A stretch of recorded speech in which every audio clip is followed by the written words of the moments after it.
Assalamualaikum warahmatullahi wabarakatuh.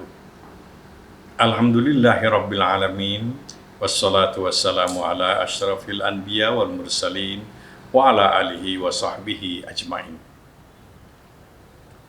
Salah satu sunnah Rasul dalam melaksanakan ibadah saum adalah selain bangun sahur, makan sahur, juga mempercepat berbuka. Jadi begitu tiba waktunya, segera berbuka. Itu adalah sunnah Rasul. Jangan kita punya pendapat, ditambah saja nih, sekian menit lagi atau sekian jam lagi, mudah-mudahan pahalanya tambah besar. Tidak. Justru yang pahalanya besar itu kalau begitu datang waktu, kemudian kita berbuka.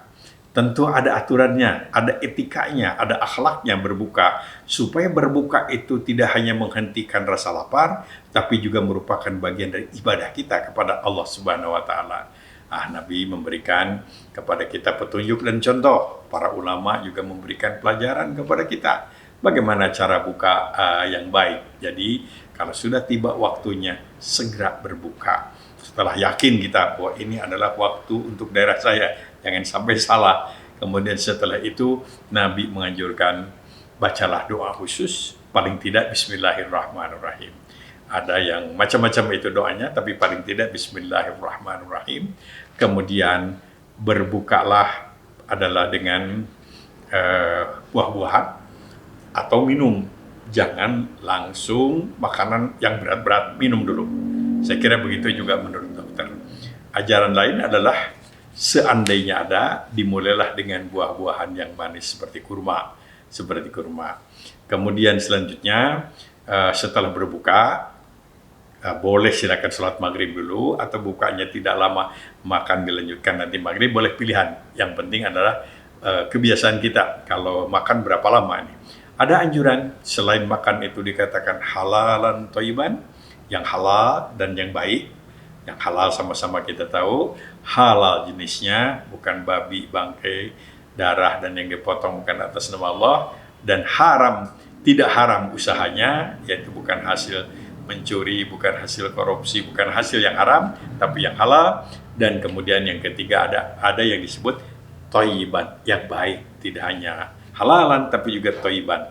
Katanya dengan makanan yang halal akan melahirkan kesolehan, dengan thayyiban akan melahirkan kecerdasan. Ada ajaran dari agama kita, tidak boleh kita makan itu berlebih-lebihan, terlampau kenyang. Jadi Nabi mengatakan berhenti sebelum kenyang, betul. Nah, ukurannya memang tergantung masing-masing. Tapi ukuran begitu aja, sebelum kenyang betul, berhenti. Kemudian tutup juga dengan berdoa.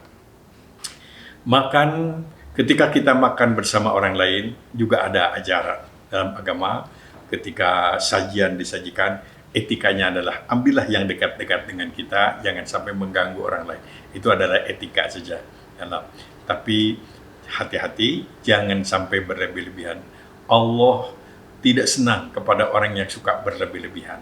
Termasuk berlebih-lebihan di dalam hal makan. Berlebih-lebihan di dalam segala hal, tidak boleh berlebih-lebihan. Tapi harus pas sesuai dengan sesuai dengan kemampuan, sesuai dengan pertimbangan-pertimbangan kesehatan, dan lain-lain.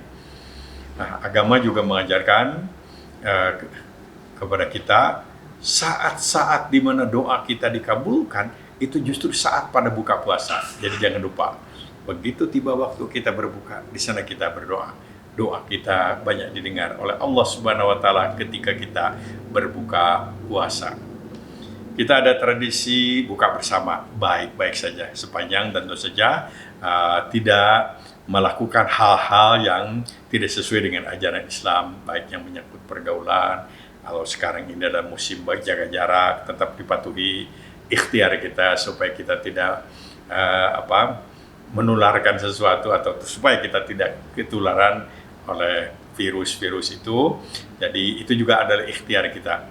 Tapi bisa berjamaah bersama, paling tidak dengan keluarga.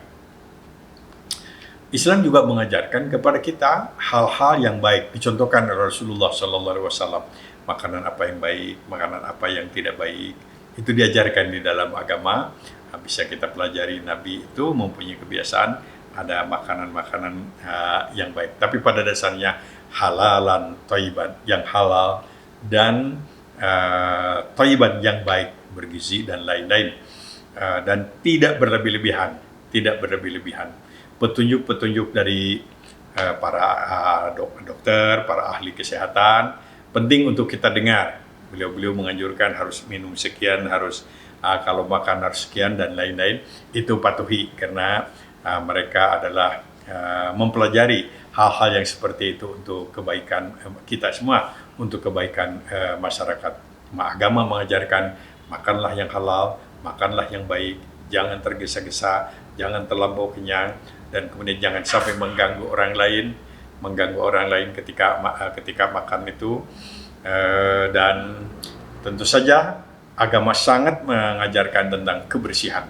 Jadi ajaran kebersihan, cuci tangan itu sudah 14 abad yang lalu oleh Nabi. Sebelum wudu cuci tangan, sebelum bangun tidur kata Nabi, jangan pegang makanan sebelum kamu cuci tanganmu itu. Ketika makan juga cuci dulu tangan. Jadi ajaran tentang cuci tangan itu sebetulnya sejak lama. Kita lewatkan saja begitu saja. Baru sekarang kita sadar, ternyata dengan mencuci tangan, terutama sebelum makan atau setelah pegang macam-macam, itu adalah sangat besar artinya bagi usaha kita untuk memelihara kesehatan diri. Jadi benar apa yang diajarkan oleh Rasulullah SAW. Hindari sekali lagi berbuka yang berlebih-lebihan, berbuka dengan cara-cara yang tidak sesuai dengan akhlak Islam. Biasakan kalau makan itu duduk, jangan berdiri, dan kemudian biasakan ketika makan jangan banyak berbicara. Kemudian juga pada waktu makan jangan lupa juga kanan kiri kita, jangan sampai ada yang lapar dibiarkan oleh kita. Mudah-mudahan buka kita juga merupakan buka ibadah, terhindar dari hal-hal yang dilarang oleh agama. Wassalamualaikum warahmatullahi wabarakatuh.